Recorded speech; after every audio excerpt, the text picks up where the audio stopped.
Wednesday night. Once again, this is the Wednesday Night Mouse Party, and tonight we've got Guns and Barbecue. Good evening. Thank you for the invite. Thank you all for joining us. Mr. Foss, how are you, sir? I'm doing all right. And also Gizzard Gary. How you doing, Gary? Not too bad. Thanks for having me. I almost missed the chat myself because I was messing around on the computer listening to Gary's member chat and kind of lost track of time. Luckily, I came to just in time. Was able to get everything going. I almost forgot to schedule the chat earlier today. I was heading upstairs to go to bed and realized, oh crap, I didn't even schedule a chat.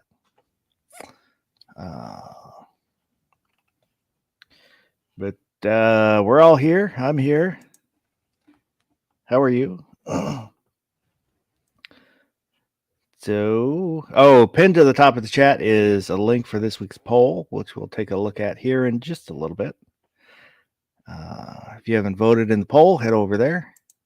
Let me get the banner.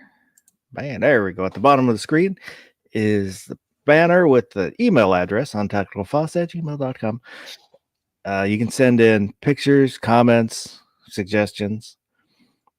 And there's a link for the Discord server. It's a place you can hang out, chit-chat, share memes with other people.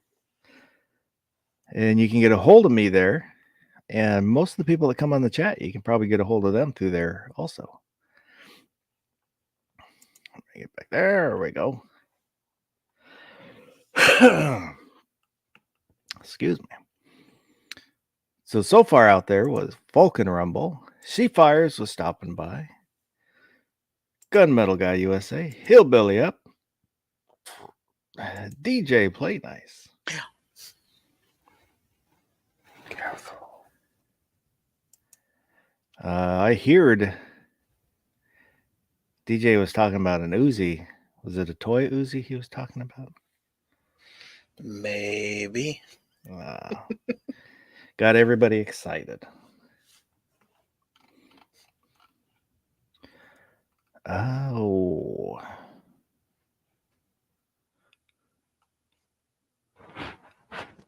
Let me go.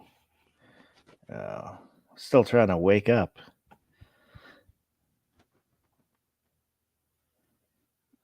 For some reason, every night I've been waking up at 8:30. I don't know why I wake up at 8:30. I don't work nights. I don't need to get up until 11, and not work nights. I've got the chats at 11, so I'll get up at like 9:30. But I don't know why I've been waking up early. The Saint is out there. Wants to know what's tonight's topic. Well, we can look at the poll. Let me bring up the poll. There it is. So this week's poll was, do you pick up hitchhikers? I'll give someone the lift only if they look safe. No, there's too many crazies out there. Or sure, what are the chances of 2 serial killers being in a car? And 58% said no, there's too many crazies out there. 28% said sure, what are the chances there's 2 serial killers being in the car? 8% said I'll give someone a lift, and 6% said only if they look safe. And looking at the comments, Ron Wayne said, nope, never. The last one I picked up won't leave. She is a good cook, though. Boomstick said only the weird, crazy-looking ones. It's more exciting that way. The Saint said the only hitchhikers I pick up are the ones on my shoelace after a hike. New York Outcast said number 4 is funny, but went with number 2, although it's very rare. The goddamn bacon said only picked up one going up 395. Was walking from Mammoth, dropped him off in Lee Vining, and got him something to eat. Forgot where he was going. Damn, had forgot about this. X Adam 1 said, I'm the crazy out there. Jump into my car. Jump into my car. Chris Lang said, around here, they're all illegal. Get caught with one, you're going to spend time with Bubba. Oh, do you guys ever pick up hitchhikers? I did No, I once. can't. I was 19. That's the only time I ever did it. Can't say I ever have. And the idea of making it illegal, I still can't ever stretch my mind around. Like, what business is it of the government if you pick up somebody that's walking along the roadway? The only reason I could think is you're stopping on a roadway.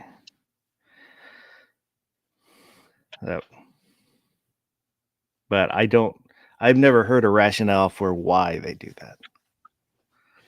You know, the same reason why they make walking on, at least around here, a lot of places it's illegal to walk down the highway because it's not safe. Yeah. I'm pretty sure on any interstate highway it is illegal. But I mean, as far as I know,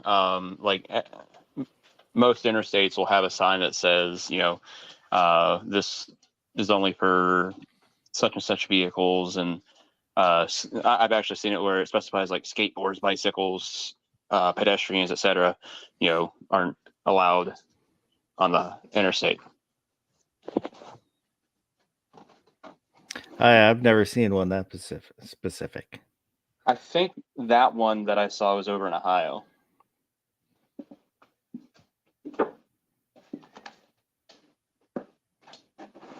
And I can't remember.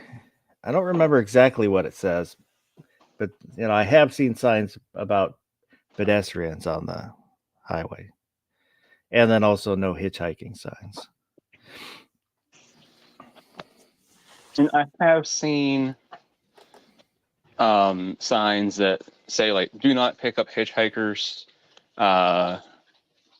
state correctional facility area, something like that.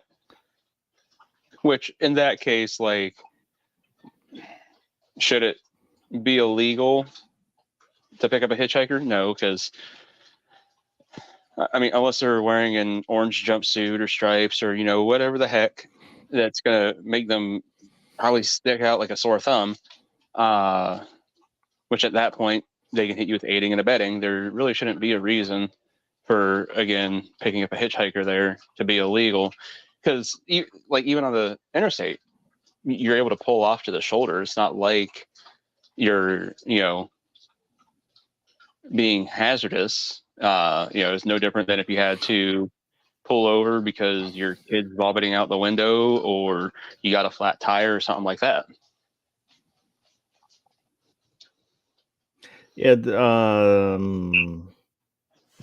there's a women's correctional facility in around Gig Harbor.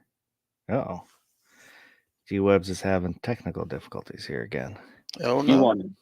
You want to talk about a place that will make you blush? It's a women's correctional facility. They will say the dirtiest things. It's like, wow. But they have the sign on the highway where the highway passes by, not to pick up hitchhikers.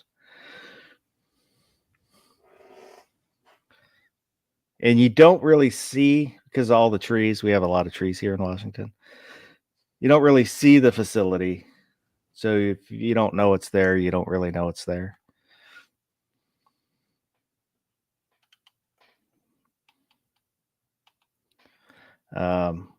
I think I've only picked up I can only think of one time I've picked up a hitchhiker, but that was in Pullman, which is a tiny town. It was a guy at the bus stop kind of flagged me down, and it was winter, and there's like a foot of snow on the ground, and so I picked him up, gave him a lift.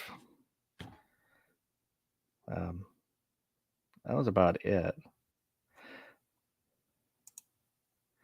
And did pick up with I was riding with a friend, my friend Chris. We're going across the state, and somewhere around the Dalles, which is kind of in between here and Oregon, there was a car that was broken down, and I think it was two guys and a girl. And he had a like a 2-door Sentra, I think it was. So it was a small car. So the two guys sat in the back seat, and the girl sat on my lap in the front seat. And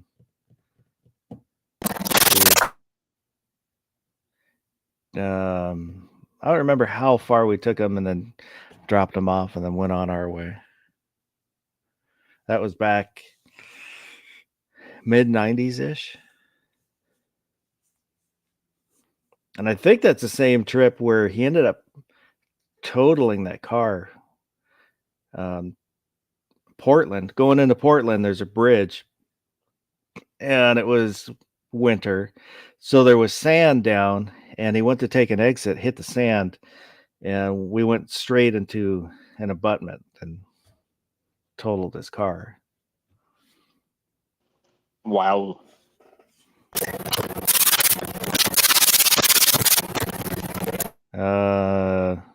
Couldn't hear.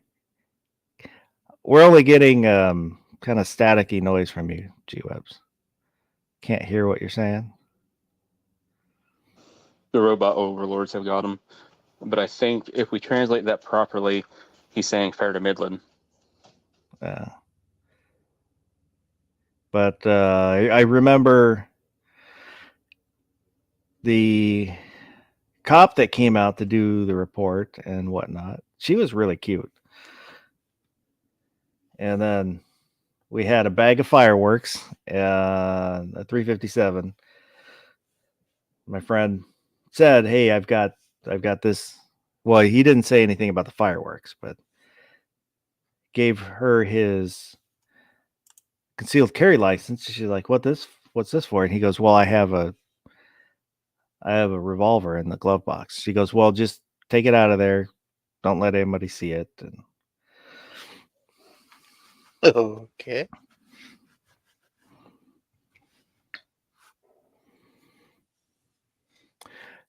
how's it going, G-Webs? Is this working any better? Yep, sound good. I was saying before that you totally drove into a butt.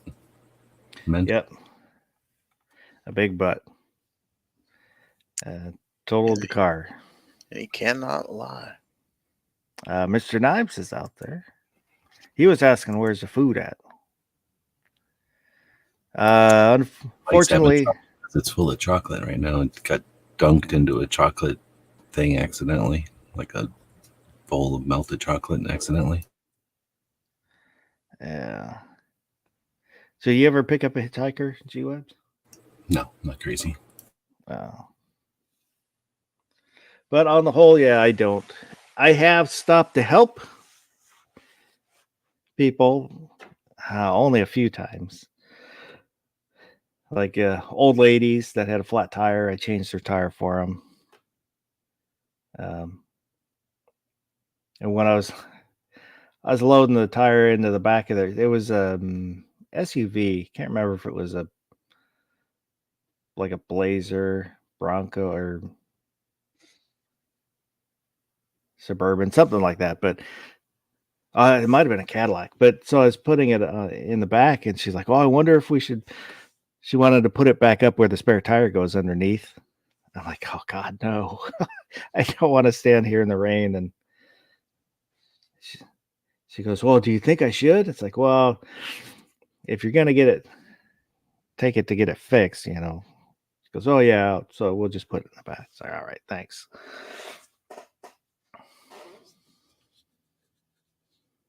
Do you ever stop for people that are stranded on the road? Oh yeah. Yes. I don't a lot, but it's only kind of been if, like that situation where it's somebody that you can tell really needs help, or Yeah, there's know, like you're driving between, like let's say driving between Phoenix and Tucson, like that highway where there's tow trucks passing by like on a regular basis. That's one Yeah. thing. But you're up a mountain somewhere and somebody's stuck, like that's a whole different thing. Like, kind of going camping or hunting or something, and you're out at the end of some road instead of, main line. Yeah, and it's been a couple times where people run off the road, and I pulled over and make sure they're okay.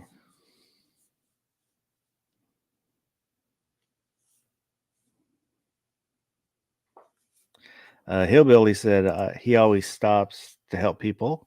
Wouldn't want someone to pass up my family and not help.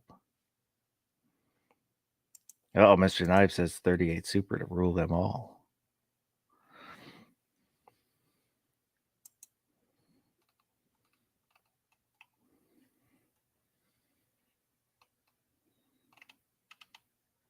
Yeah, and if it's snowy out, then I'll,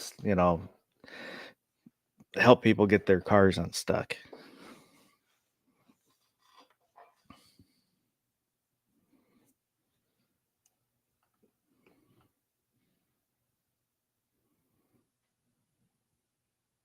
Uh-oh, Sergeant Joe Smith is out there. He's the guy you don't want to hitch a ride with.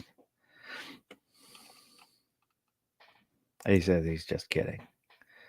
That's what they all say.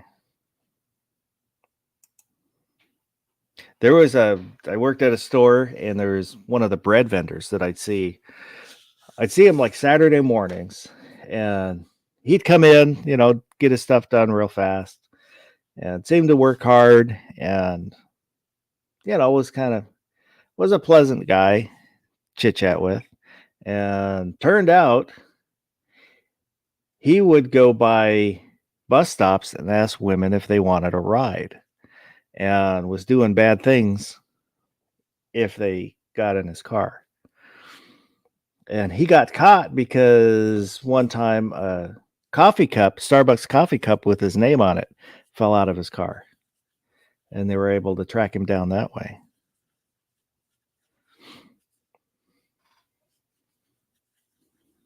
So top tip, if you're going to do creepy things, keep your car clean.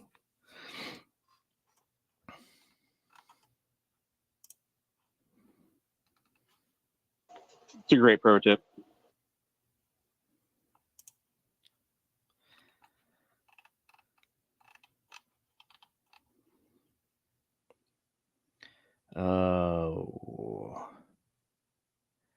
I think I took somebody to the range this week, and she did really good. She was very, very nervous about it. Growing up, she had known a couple people that died from negligent discharges. So she was always afraid of guns because of that. And was talking to her, and I was talking to somebody that we've gone to the range together before. And, I happened to turn to her and said, "Hey, you want to go to the range sometime?" And she's like, "Oh, I don't know. Maybe, it's something, kind of outside my comfort zone."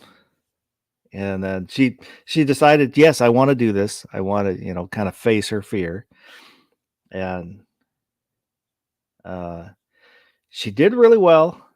I think she's still nervous about it, but she got to experience it to see that you can do it safely. But normally I'll just start people off with 380, because 380 doesn't really kick that much. But I thought with her being as nervous as she was, then 22 was the way to go. But the only 22 I have is the Keltec P17. So I'm really thinking about getting like a Heritage Rough Rider, just because using a revolver format rather than the semi-auto. What do you guys think? Everybody should own a Rough Rider. You had me at revolver. Mhm. You can also start with like a lever action or a single shot, True. and they got Well- 2 hands on it, and they feel better, and there's no recoil, and it's not that loud. We were just doing handguns because I had asked her about if she wanted to try rifles too, and she's not. Well, let's. She just wanted to stick with the handguns for this time, and I told her, next time if you want to try rifles, I can bring you back out and we can shoot some rifles.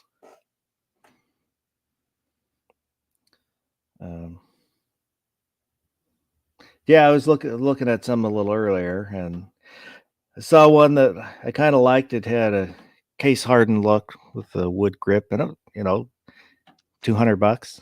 Can't beat it. Get it used even less. I don't know. Then I I have don't to find look them around used too for one. often. I do have some used ones, like my Super Blackhawk I bought used, and my PPK. The PK 380, which God, I really wish I hadn't bought that one.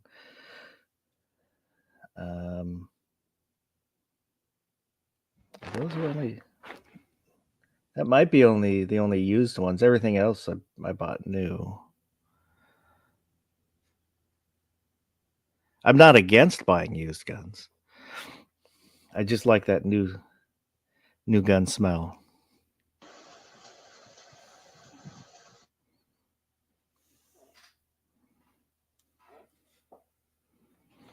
Yeah, I think finding a used Rough Rider, at least locally, probably be tough. I know around here that they don't pop up used.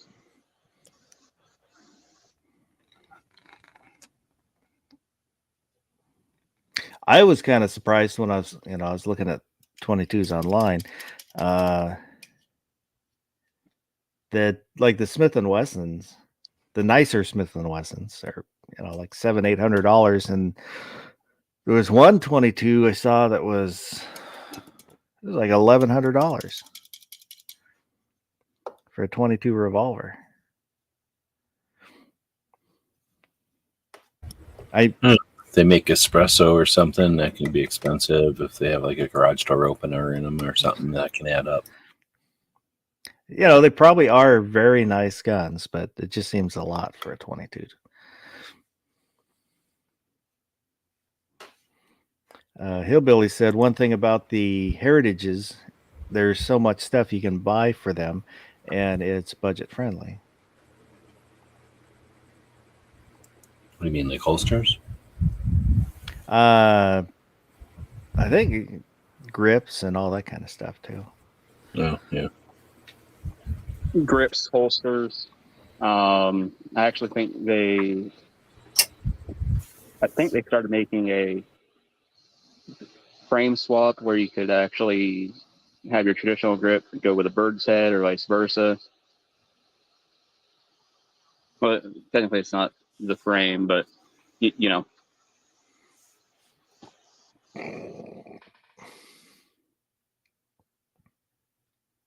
And it was surprising that the gun she liked the most was the 4006. The Smith & Wesson 4006 CHP gun, the 40 cal.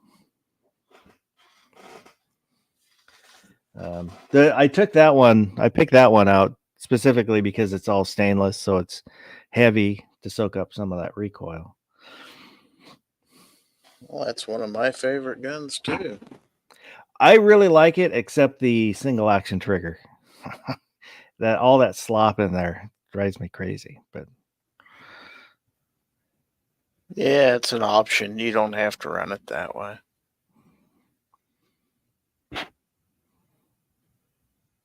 Hillbilly said for the Rough Rider grips, ejecting rod, and so much stuff.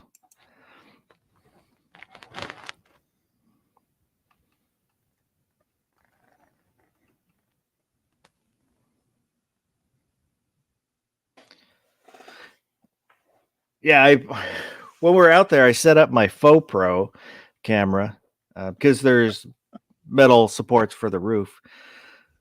So I've got a magnetic mount, and I stuck it there, got it all set up, and wasn't until I was reviewing the videos when I got home, I realized I set it up for me, and she's like a foot shorter than me. So all the footage of her you see like from about her nose up. Because I set it, set it up so high.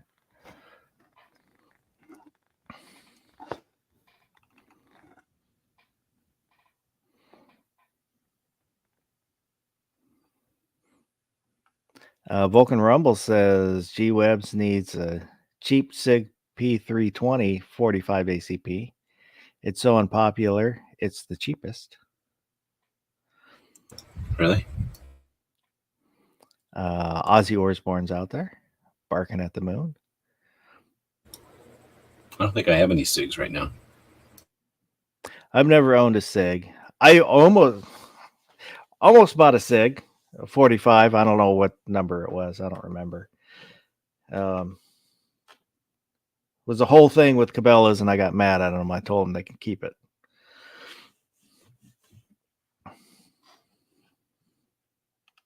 The gun buying process at the Cabela's here is a nightmare. I've heard other people say that, it's fast and no problem, but the one here, it takes hours to buy a gun. Both when you purchase it and then when you go and pick it up. Can be 2-3 hours to get through that. It's horrible.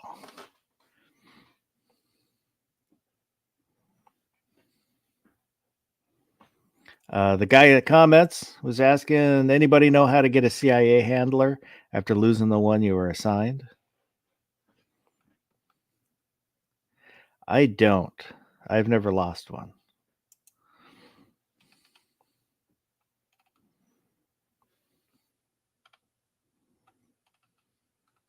I've had a couple of SIGs, but SIG men are old, we're old, so the company is different than the company today.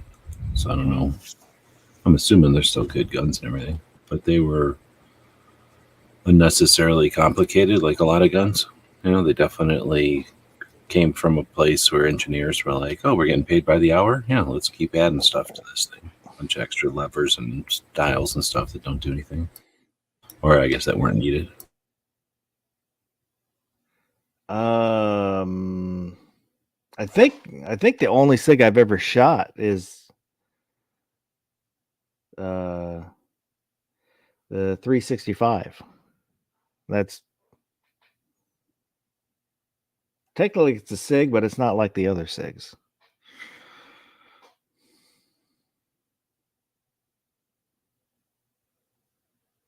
That's a SIG, right?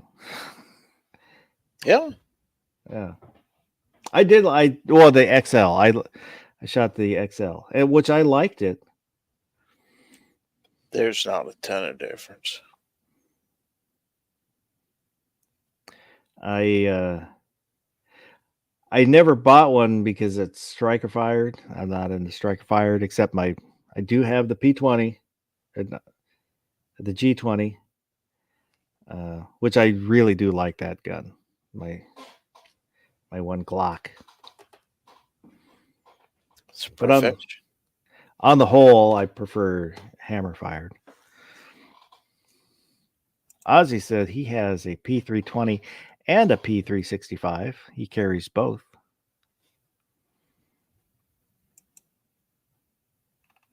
I think if you get a P320, not only are they striker fired, but they're also hammer fired too. So Oh, I have to correct myself slightly. technically, I own 2 striker fires now. I just have not. I'm still in the waiting period to pick up the other one. I'm sorry. Yeah, it's kind of goofy. Because we've got the 10-day waiting period now on everything. Which it used to be, you do the background check. Well, I mean, it's kind of changed over the years, but most recently, your local police department, whether it's sheriff or city PD, would do your background check. Once that came back, then you get the okay. Now it goes to the state patrol, and there's a 10-day waiting period, which there was with the all right. The way it used to be, your local law enforcement did your background check when it came back, or 10 days. So they had 10 days to get their shit done, or you can just pick up your gun.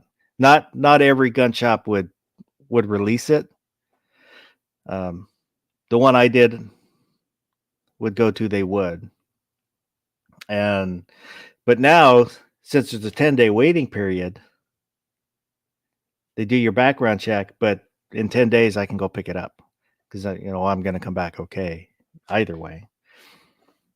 And I know somebody that their wife is a dispatcher, and even though there's not a registry, a gun registry, the state can see whether there's been an inquiry for a gun purchase. So they know you probably have something, they just don't know what it is. And a friend of mine, his wife is a dispatcher, and she'll check on him every now and again to see if he bought something. And he had bought a gun, and the background check was never done.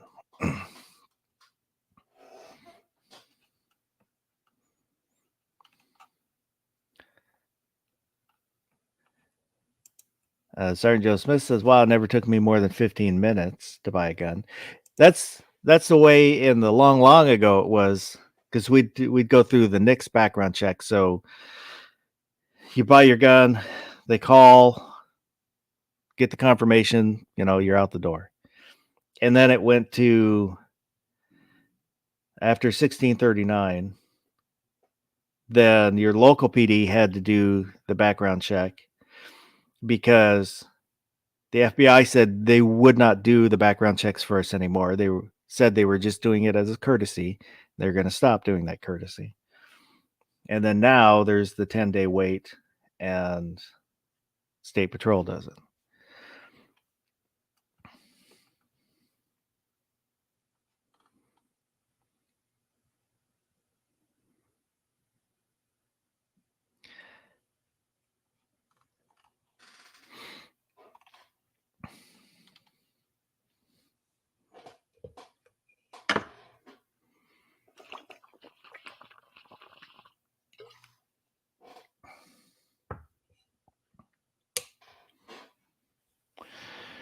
Oh, what? Oh, was it the fourth district? Ruled that switchblades are A-OK. I didn't hear about that one, so I don't know.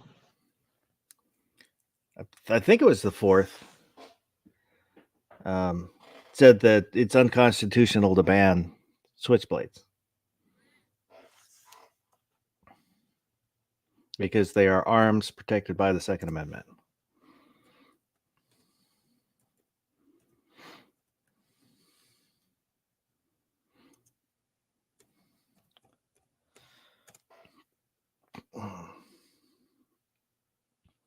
Yeah, it was Massachusetts.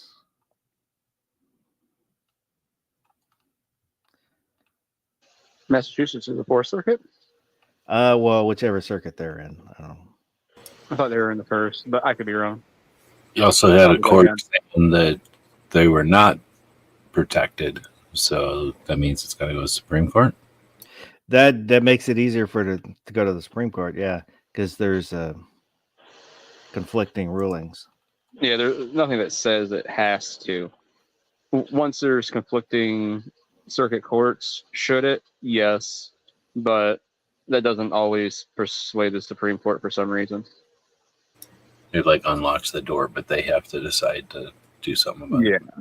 They still have to vote to actually hear the case and then have at least 4 justices say, yep, we're going to take this.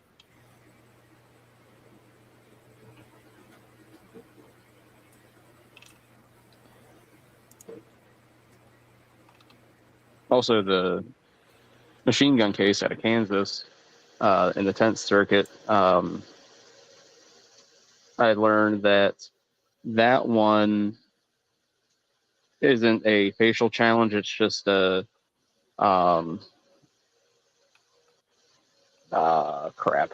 It's slipping my mind. But basically, just specifically to that person is what the challenge is for. Now, granted, after the 10th Circuit does whatever it's going to do on the appeal, which first you're going to have the 3-judge and then the en banc panel, I'm sure, then, they could take it to the Supreme Court, which at that point, is the Supreme Court going to take a machine gun case? But I'm trying to remember what I was watching today about this case, and even they said, like, the 10th Circuit can be wishy-washy. They could go either way.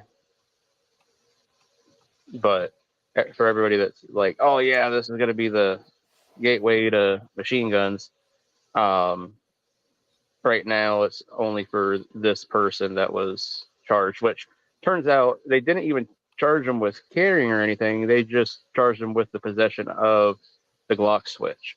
So I'm not even sure if it was actually installed on the firearm or not at this point.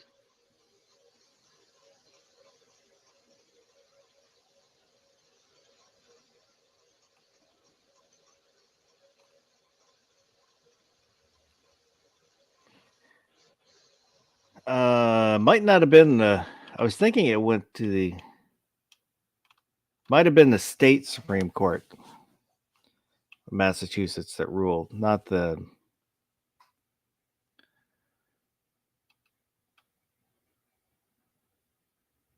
whatever Yeah, district. that's what it was. They were talking about that on Toby's show. That's the Massachusetts Supreme Court. Or no. I'm thinking of something else. He was talking about something else. I have no idea.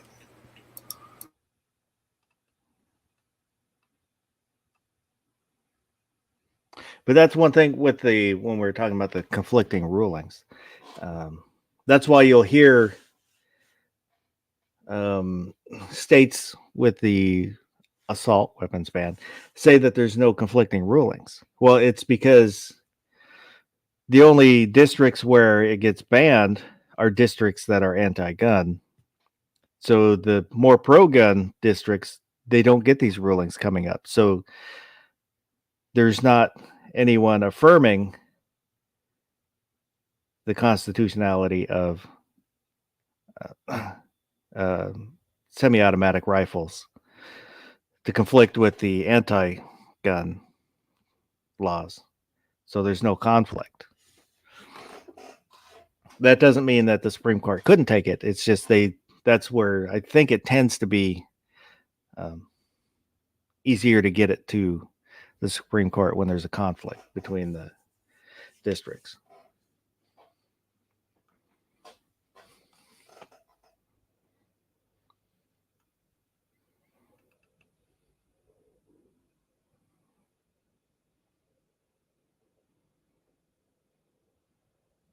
Vulcan Rumble's asking if you would find a rigid Molly rack organizer at a gun show.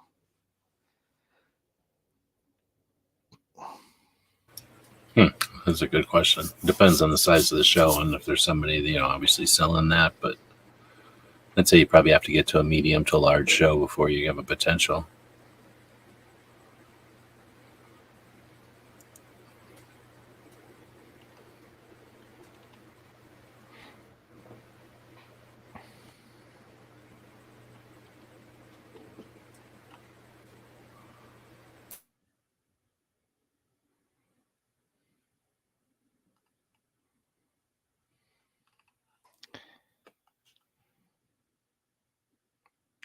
Was there anything else in the news that happened that we haven't talked about recently? Anything I missed?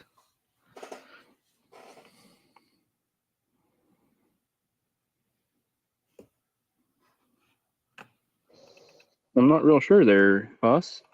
I haven't heard too much about new things popping up this week. I can't think of anything.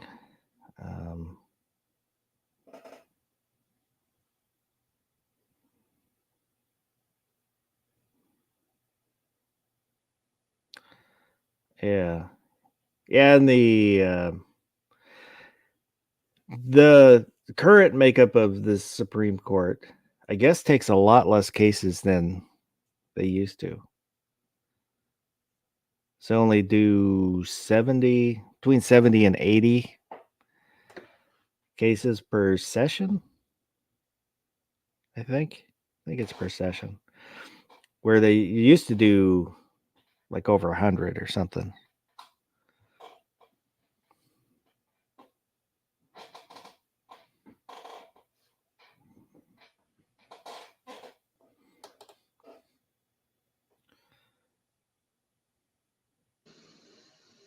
See, I don't know how I feel about that. On one hand, I feel like, whatever cases are appealed to the Supreme Court should hear. That's what they're there for. But at the same time, that could make for some bad law. And additionally, if we want them to make good rulings that are well informed and well written, things like that, do we want to give them a cumbersome workload that they're not able to focus on the cases that they do have? So I feel like it's a double-edged sword. Yeah, I can really see that. And I don't know how they choose cases. Do they all come together and vote? Do they send in a vote individually? Like that. See that I'm not 100% sure. Sacrifice a fatted calf and read the bones. How do they do it exactly? They haven't sacrificed the calf since Ginsburg passed. She was pretty old school when it came to that, but now the calves are just there for looking at. But yeah, I'm not sure if they just sit in their offices and like, oh, here's this case, here's my vote, or if they come into a single quarters and say, all right, we got this case, it pertains around this, that, this, and then say yay or nay.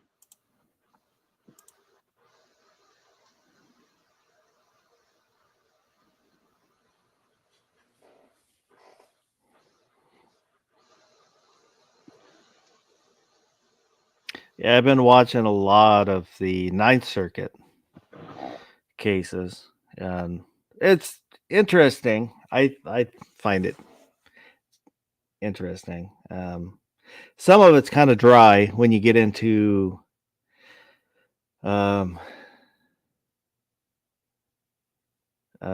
regulations dealing with commerce and stuff like that. That it can be kind of tough to get through, but it's interesting to watch for the process and the way they think about things.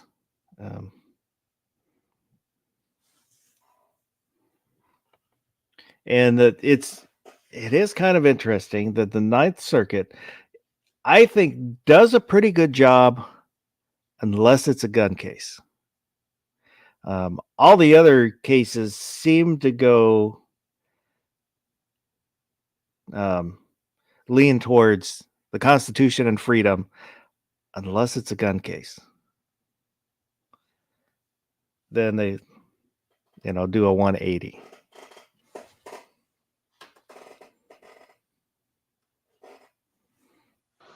Yes.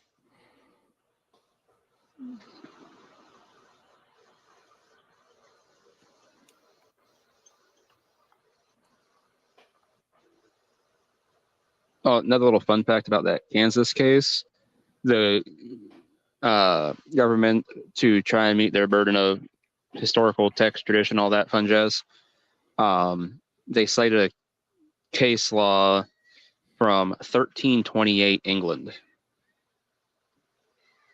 That's the best they could do.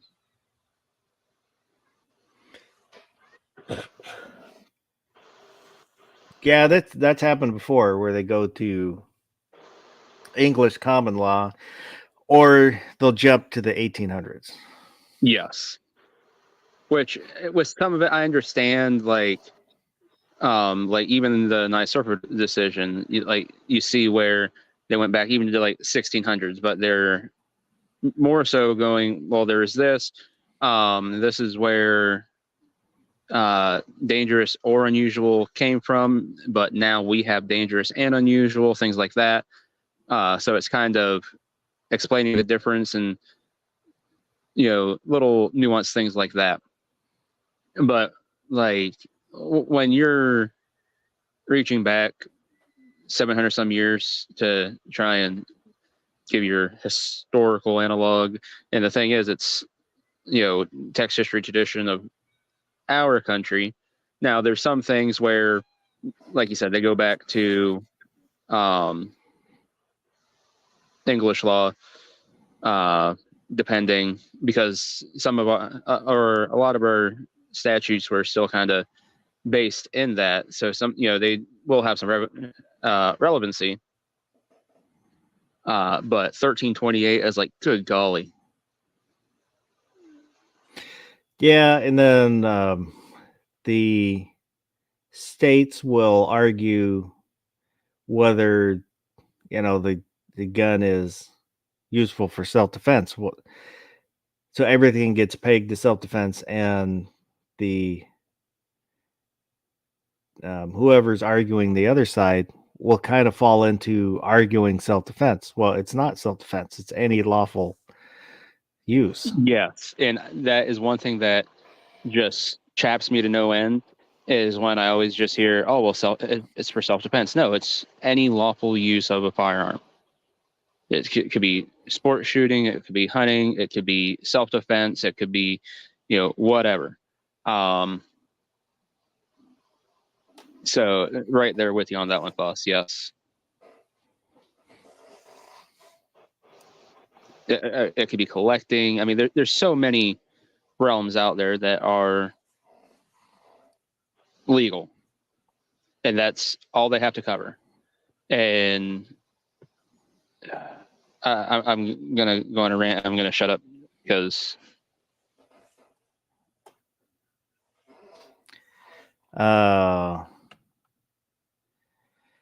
let me show. Ozzy sent in a picture of his holsters.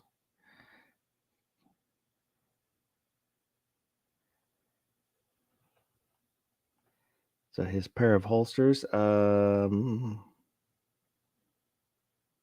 I didn't read the comment that he said. I can see it just finished, and then I can't see what they were for. For that new Smith & Wesson he got? Probably one of them is. They look like there's two different sizes. So one is probably that one, and then one is probably something else. I like that tech that he has.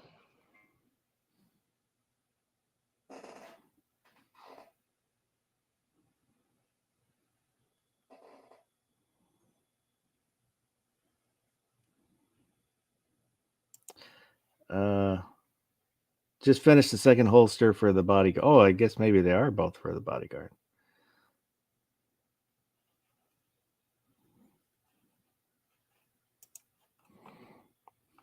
Yeah, he said they're both for the bodyguard. Very nice.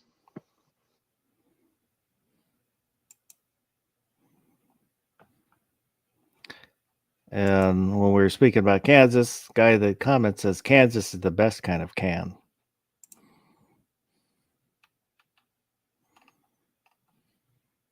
I tend to agree. I don't know. Kansas doesn't have AR. I got one.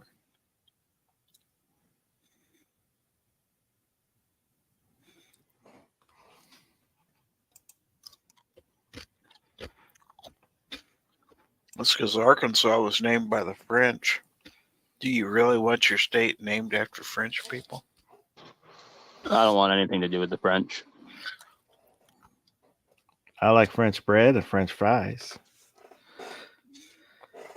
What's up with that? How come Arkansas is named Arkansas? It's all based. It's based off the same word, just different interpretations. The way it was explained to me. Is it the name of a tribe or something else?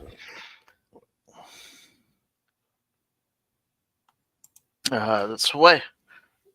What we were always told, it was based on the Kaw Indian tribe, which is also called the Kansa.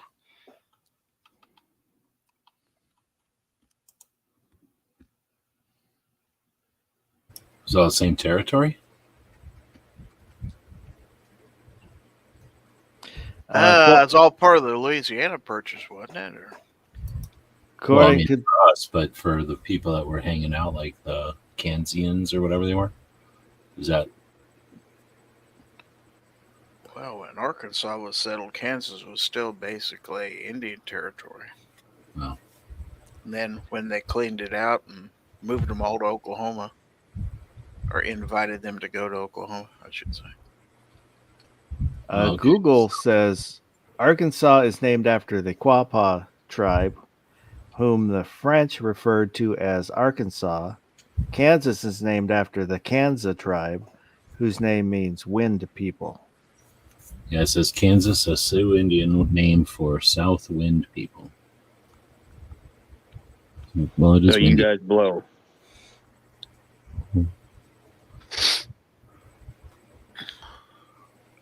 Depends on which side you're standing on. It's true. But it says, yeah, that Arkansas is a French version of Kansas, which is the same thing. So I wonder if those folks lived all that whole area or what. Or the Sioux didn't stay put. Sioux ran around, didn't they?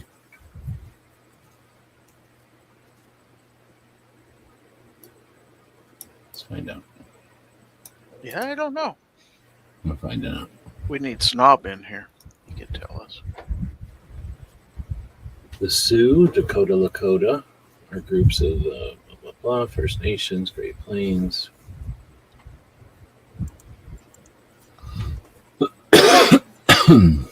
All the way from Lake Superior in Minnesota and Wisconsin.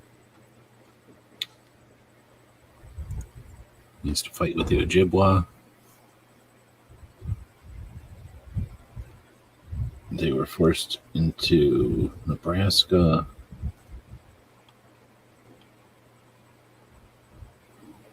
That's been a long time since I learned about all the different. Did you guys have to do that in little kid school? It was like a time I remember everybody had to pick a tribe and then learn about it, and then everybody did their reports, and we all learned about each other's. I don't remember that. Let's put it that way. Not that I recall, no. I didn't know if that was, like dissecting a frog or something that everybody has to do or not. They should. That was worth doing. I think we had to do it more than once, I remember. So I remember the first time I did it with some, and I was like, man, I learned about other ones, and I was like, next time I'm doing it on these tribes. But then I did college classes on it too, so I've always been interested in them.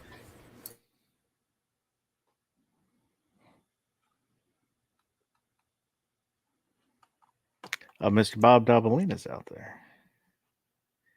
Good evening. But there were giant cities, and then there were like people that just hung out and kind of stayed in the same place, and then there was people that ran around being dicks, like terrorizing the whole fucking area. Everywhere had that, like everywhere. That's pretty much what happened. It was like somebody that stayed put, other people that kind of roamed around, and then other people that just wreaked havoc everywhere. And guess what? That's the ones that we ended up fighting for 120 years.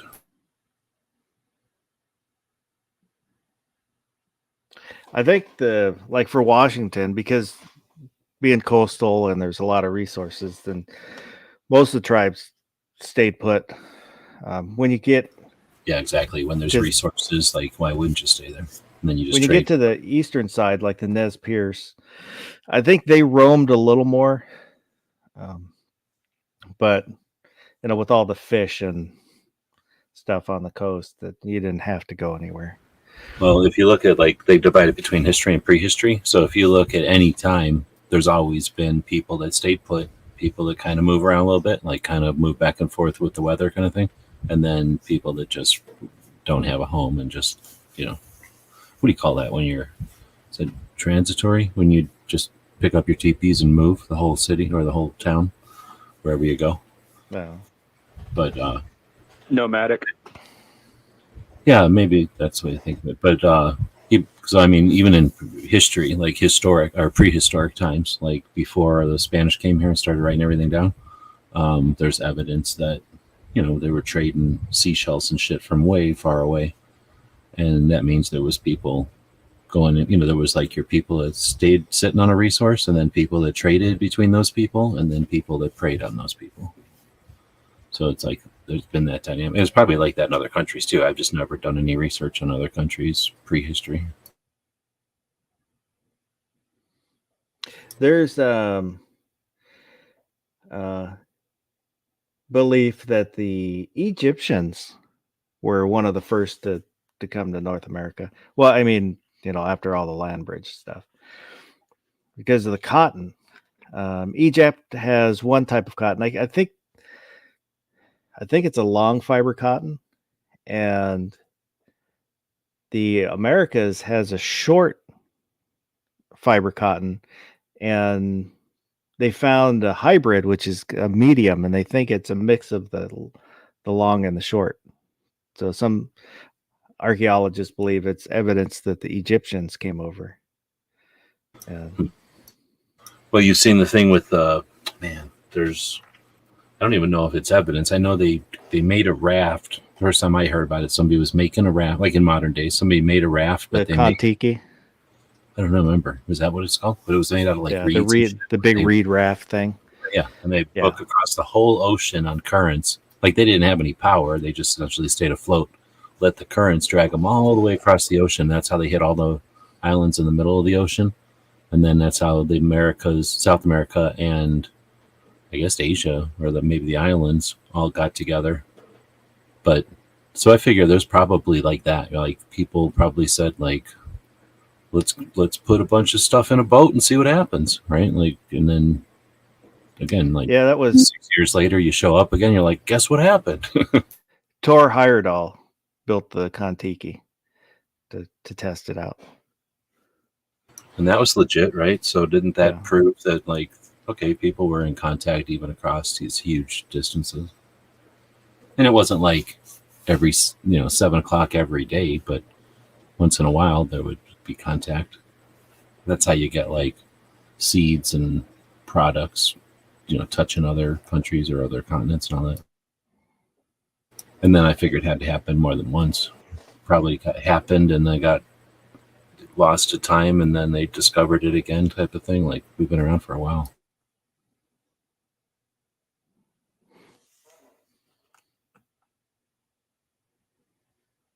Yeah, that's kind of what happened through the Pacific Ocean and all the islands. The islanders, if you've seen Moana, which I have mixed feelings on Moana, because they take a lot of different islander cultures and pack them in to the movie, kind of mix them together, which I understand, you know, they wanted to get everybody, include everybody, so they put them all together with, and, you know, but some of the stuff doesn't exactly fit together. But the migration pattern, you know, they traveled halfway and then stopped for a couple hundred years. And then after a couple hundred years, started moving again. And they think it's because the resources started running out, so they moved on. But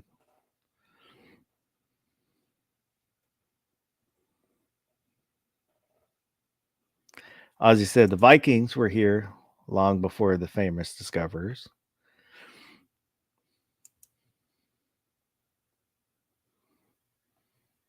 The guy in the comments, so the founders were predominantly waspy, landowning, gun-toting, self-governing, tax-evading bunch. When tyranny becomes law, rebellion becomes duty. They were kind of second sons and land speculators. You didn't have as much opportunity being a second son in England because the first son gets all the property and money. So going off to the New World was a way to make your own way. Yeah, okay, but then it was also like, hey, England sucks ass, so here's a potential to get the hell out of here. That's what when I look at history, that's what I'm looking at. Like, Well, there sure, were some too, Right especially above. Not a farm, but you're mostly like, let's get the hell out of England. the religious groups were definitely, you know, they want to do their thing without being persecuted. I mean, just like you're saying, like the idea that like, hey, England sucks. There's nowhere to go. Like there's already people that own all the rich stuff or whatever. The rich people own all the good stuff, and I want to go be rich, and I'm not going to be rich here. So, like you say, like speculators, but I don't know if that's. I mean, you could call that but I mean, those are just people that were looking for something to do, like, you know, a place to grow. So, I mean, it wasn't all just like, we hate England and we hate the religion. Like, it was also just people that were like, hey, we want a new adventure. We want potential. We want opportunity. In England, they got it.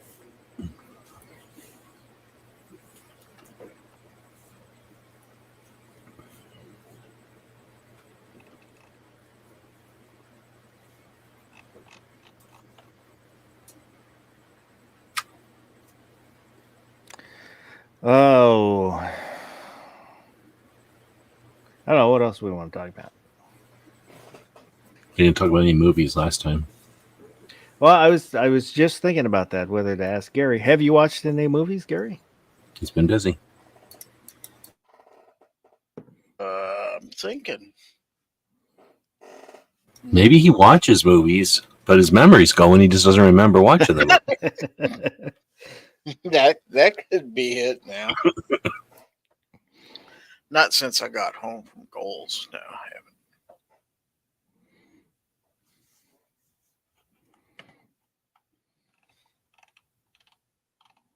I keep meaning to. I'll lay down on the couch to watch a movie, and then I've been watching Forged in Fire. Getting caught up on that. Watching them make knives and stuff. And that's pretty cool sometimes too.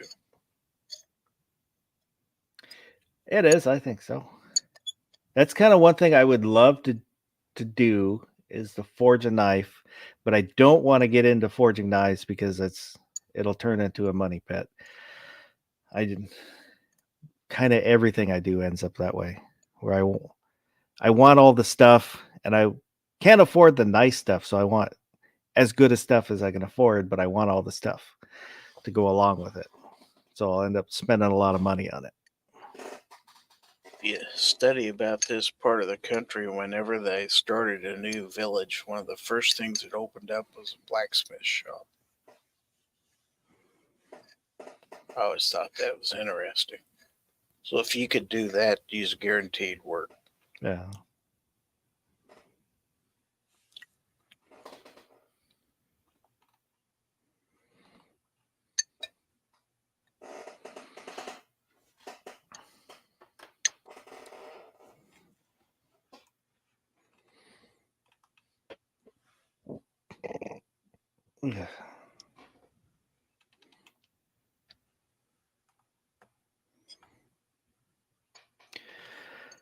Oh.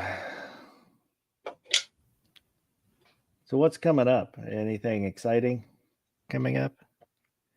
I'll probably go to the state fair, which for Woods it's the Puyallup Fair. They rebranded. It was the largest fair in Washington, and they kind of rebranded themselves as the state fair. Might go to that this weekend. What does your state not do a fair? There was never each county would have a fair, but there was not an official state fair. Oh, wow. The Puyallup Fair became that because they were the largest. I thought the whole idea was the county fairs happen, everybody grades their sheep and their cows or whatever, and then you go to the state fair and you see who wins the whole state. Oh, it was never really that way here.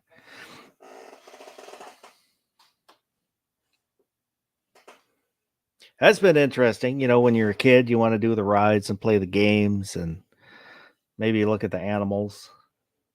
Now, as an adult, I want to look at the animals, but I want to see all the displays and stuff in the pavilion.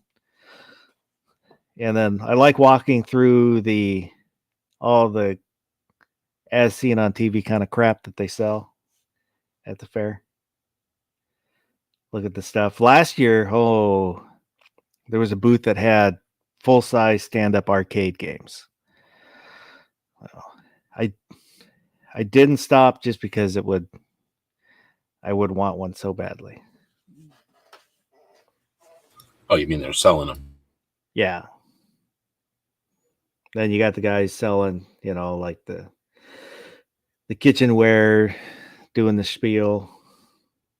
The kind of the infomercial before there were infomercial, kind of Carnival Barker style.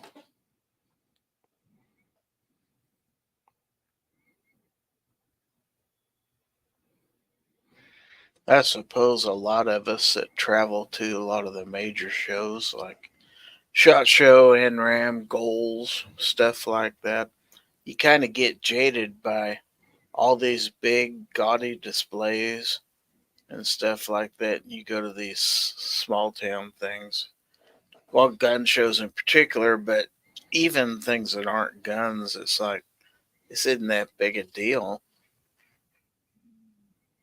But you do see a lot of the intricate details at such shows that you would never see in a big show. Yeah.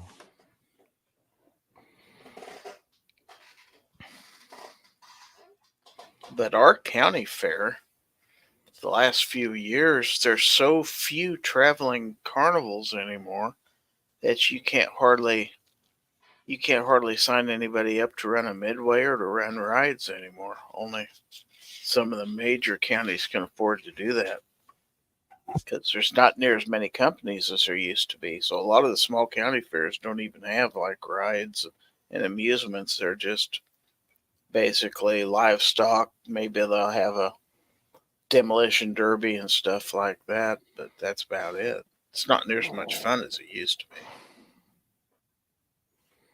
Can't even get funnel cakes. Come on, man. I've never had a funnel cake. That's fun of going to a county fair, man. I've seen them. I've never had one.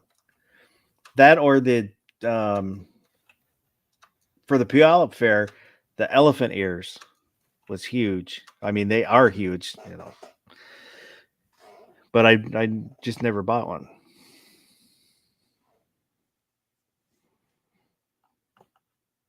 Mr. Bob said, have you thoughts about making knife from old files or car leaf spring as a starter? That seems to be a way that a lot of people start with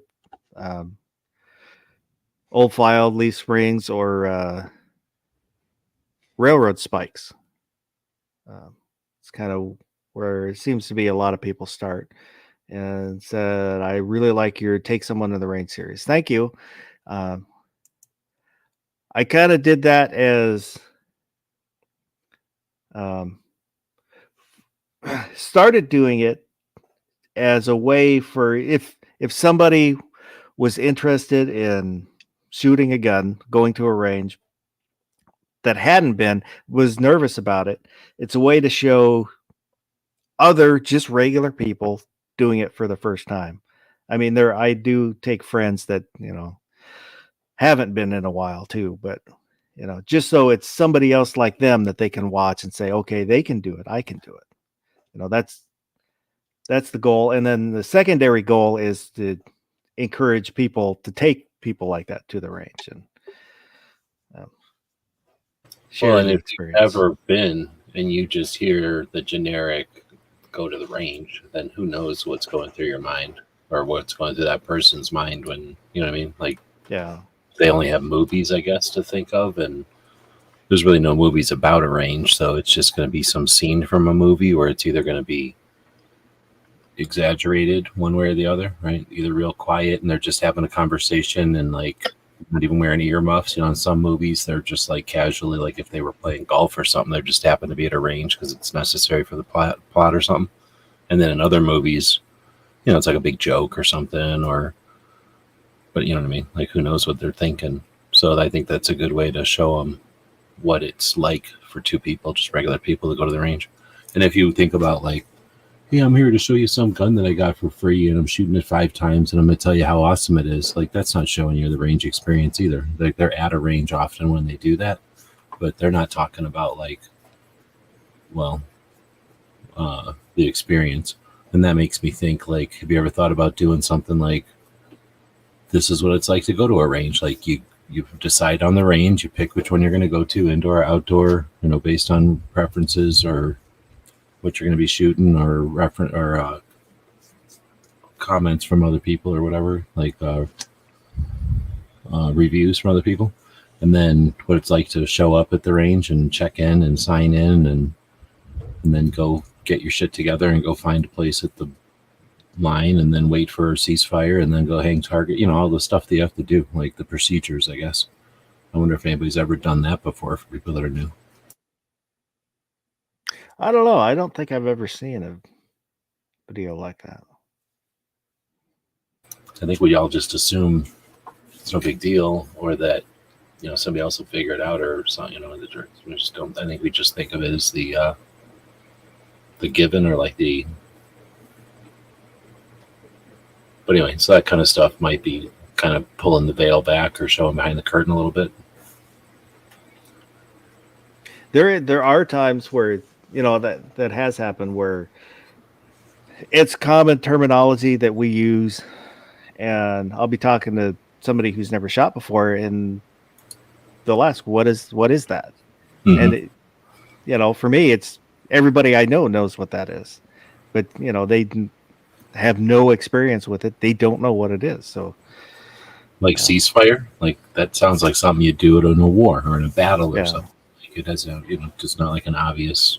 Oh, everybody's going to put their guns down and wait 15 minutes while everybody else farts around and tapes or whatever. So you haven't seen the new Alien movie yet? No, I probably won't. I've had a couple people ask me, how do you get people to go to the range with you? I just ask them. There's been times where I'm talking to somebody about going, that I've gone to the range with in front of somebody else, and then I'll turn to that other person and say, "Hey, you want to go to the range?" And they don't always immediately say yes, but it'll kind of get them thinking. They'll say, "Well, maybe," and then at some point later. Yeah, now they know it's an option, and they can either come to you or keep up.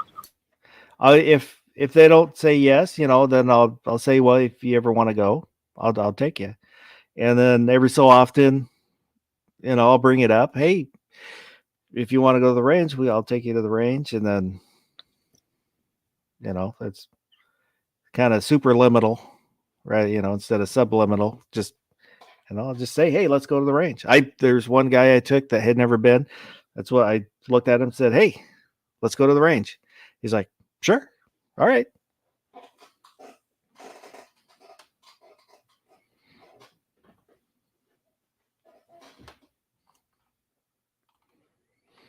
And there are a couple people that they want to go, but one's always too busy, and then the other one's like he's kind of, he's thought about buying a gun, wants to go to the range, but when I talk to him, it's like, yeah, we'll have to go. It's like, all right.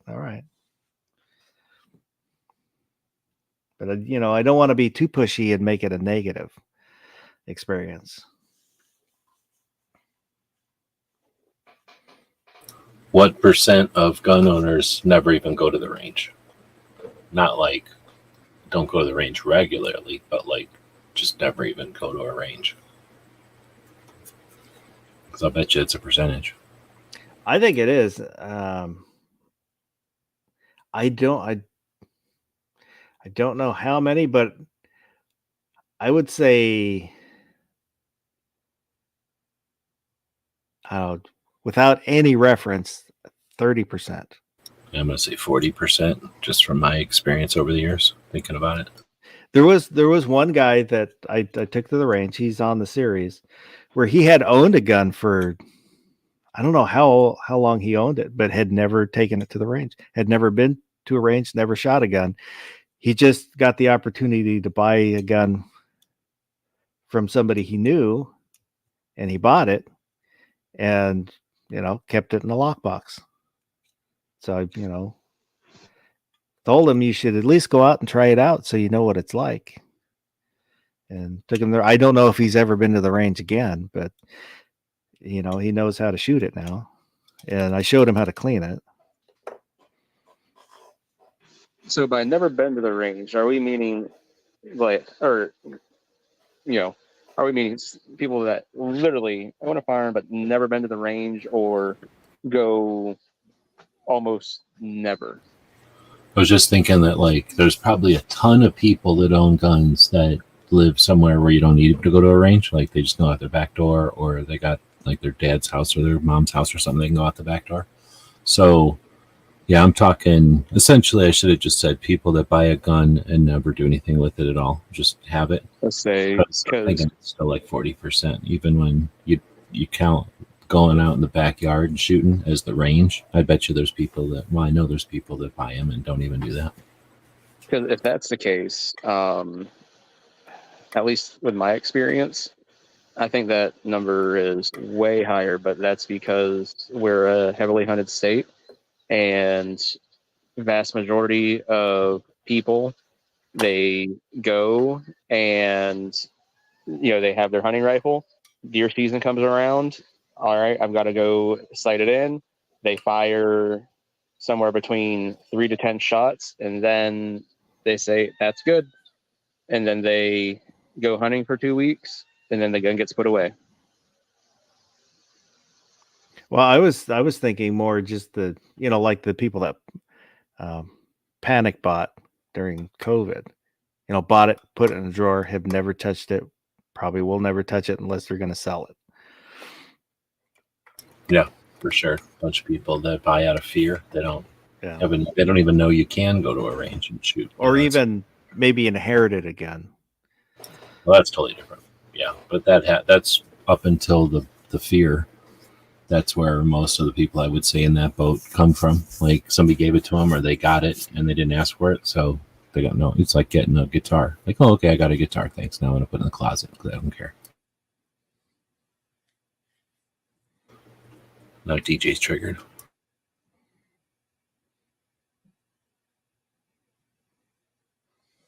Why would I miss?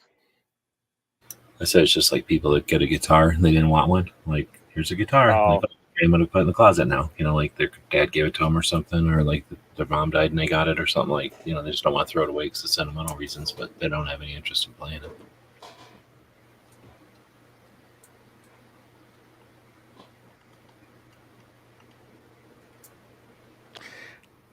Yeah, I don't think there's ever been a study on that, on how many people own a gun without ever firing it. That would be a tough one because most people are not going to answer that. Yeah. Or you're not going to be able to ask them. So that the people that would answer, like, yes, I've never shot my gun, how would you ever contact them? But I don't think that's bad. I don't think you need to go around shooting a gun all the time in order to figure out how to work a gun. It's pretty basic. It's kind of like Yeah. flashlight training or like whistle training. Like you can probably figure out when it's the best time to do it and like most effective ways of doing it, but you can pretty much figure out how to work a flashlight. Well, it is a simple machine. If you can put bullets in it, you can use it. I'll say when I built my first AR, that was my first rifle. It was the first AR that I built. I built 3 of them, and I had them for over a year without ever shooting them. I just built them, threw them in the safe. And then I kind of thought, well, I built these. I should at least shoot them, make sure they work. And that's when one of them, the barrel extension was loose, which I had, never didn't notice when I For extension or the barrel? The barrel extension.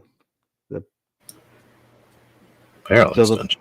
Yeah, it's the part that when you slide it into the upper receiver, it's kind of like a collar. Yeah. Yeah. And I took the barrel down to gunsmith because I didn't know if it could be tightened or anything. He's like, yeah, no, there's nothing I can do about it. And it was a Bear Creek Arsenal. I called them, talked with the lady on the phone, explained it to her, and she's like, well, if you send it to us and there's not a problem, then we'll have to charge you for the time. And I'm like, well, you can hear it. And I held it up to the phone and you could hear it go click, click, click, click, click, click. She goes, I'll send you a return form. And so I will say their customer service was very good and pretty good, pretty fast turnaround time. The barrel, they ended up just sending me a new barrel, which has some dings on it, which I wasn't happy about, but it's all underneath the handguard. So I wasn't too worried about it. I didn't feel like fighting him over it. But, I was happy with the customer service overall.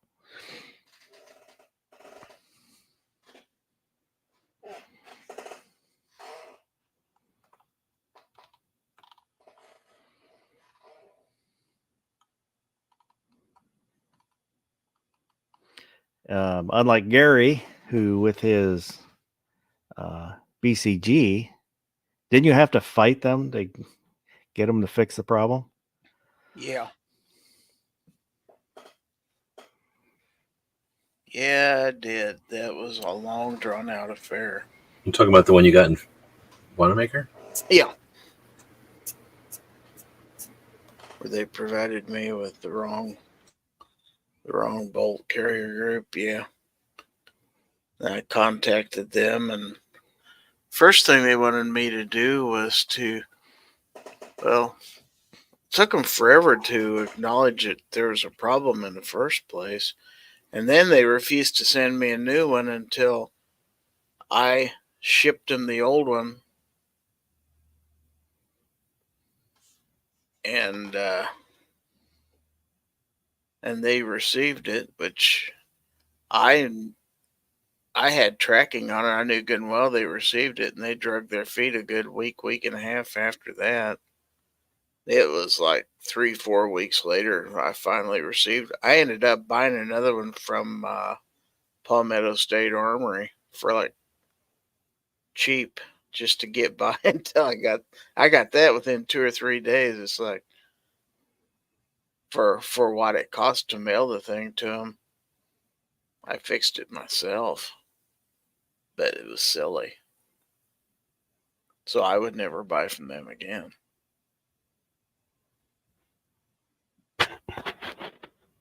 I did have a similar problem with the Bear Creek Arsenal BCG.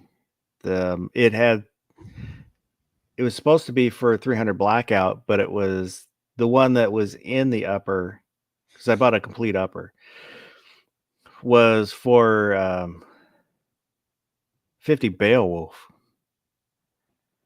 and I didn't contact them. I just fixed it myself. I just bought a new bolt because they're both AR size, AR-15 size. So I just got the proper bolt and swapped it out.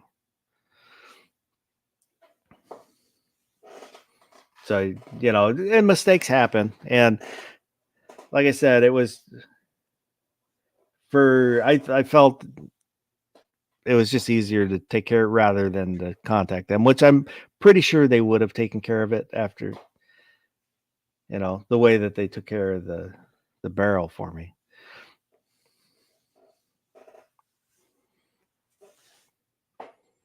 So now I've got that 50 Beowulf bolt, and it's like, wow, maybe I should build a 50 Beowulf rifle. I can't now because we have an assault weapons ban, but maybe someday in the future. Well, it wouldn't be safe for you to do it. Yeah.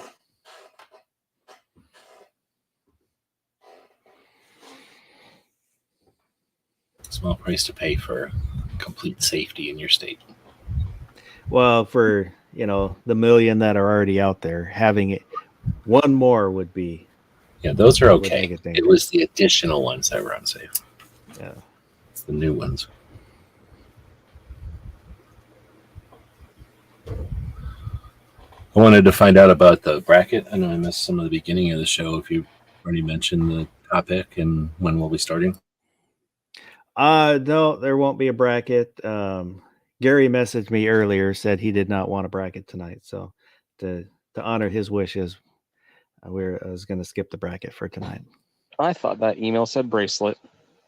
That's what I thought too. Oh, did I misread that? Oh, well, apparently due to a clerical error, there won't be a bracket tonight. And because of Gary's cankles, he doesn't want a bracelet.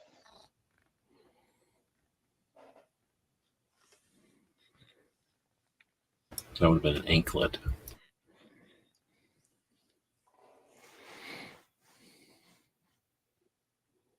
You ever own a bracelet?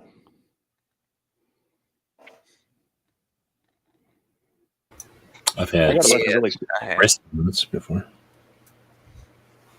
we've got a bunch of really cool ones. They're orange and made of rubber. Say pro gun as fuck. Oh yeah. One from Angelina. Yeah, I bought a ton of them when she was having a sale a while back.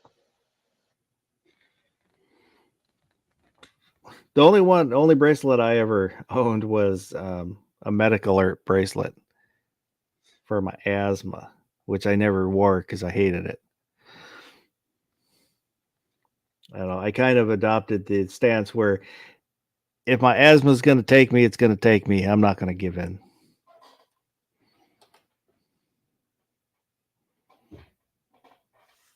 Mr. Bob said he had a bracelet with a watch built into it. Nice. Got a bunch of new knives today. Ah. I saw the dagger that you posted on the Instagrams. K-Bar, made in New York. They call this one the wrench knife. Thought that was pretty cool. Made in New York City. Well, I not kind of even. like that it. one. It's pretty sweet. How's it balanced? Can you throw it? I think it would throw pretty good, Not too That bad. is kind of cool. right? And then this is the scabbard for it. So pretty decent. And it came in Oh, hang on. I guess I can make it large here. Could So almost it's- throw that in your toolbox, man. right? Isn't that neat? And it feels really neat. Like it just feels like you're holding a wrench or whatever. Let's see. Oh, this is that Italian dive knife. A rife. Some people are going to hate it. I kind of like the grind on this too. It's weird. Most dive knives have a blunt point. Right. But in Italy, they're making spaghetti underwater. I don't know. And it's super heavy. Like, this is almost weighted. Like, I don't know why it's so heavy. You would think you'd want your dive knife to, like, float, right? Not sink.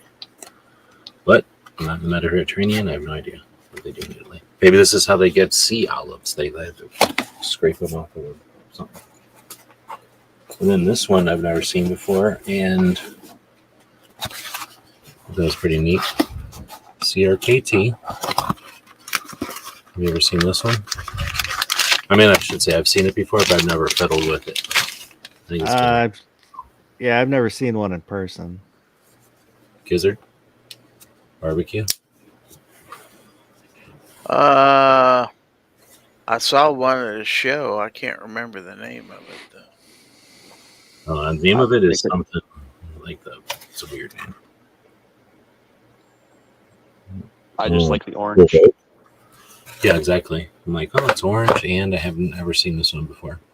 And then it's neat to get to the clip. You do this. You push on the back here, and then this comes up.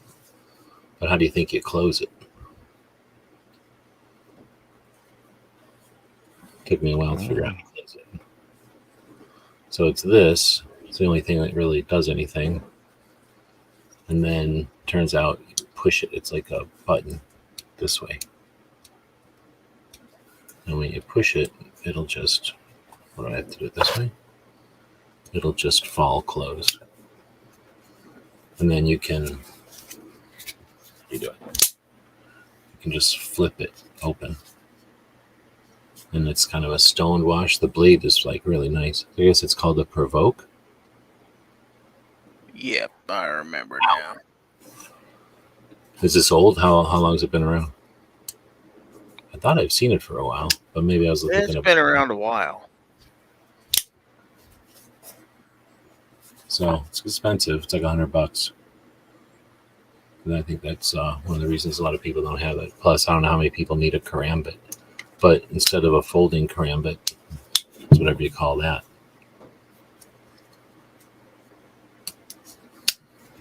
So anyway, those are my knives to this week. I think that's all I got. Oh no, I got another one. I think I can show it on here. Am I allowed to show this on here? If you live in Massachusetts, I don't think you're allowed to look. Oh. It's an inexpensive one, but I got it because it was broke and I fixed it. Yeah, we can't have those in Washington either. Yeah, those are scary. Well, technically they're illegal, but I've seen them for sale in Washington. That's all of them. I have to get a new one. I have 4 or 5. They were never legal here in PA until like last year.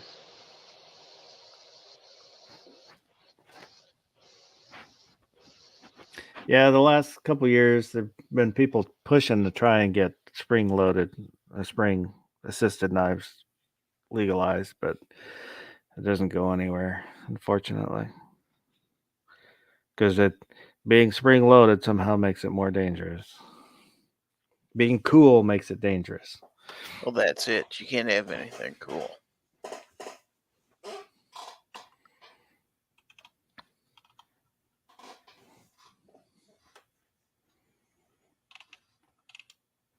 Well, so the argument I've always heard for, switchblades, spring-loaded knives, etc., is, well, you can deploy them faster. Well, if there's such a safety risk to whoever because they can be deployed quicker, why aren't fixed blades outlawed in general?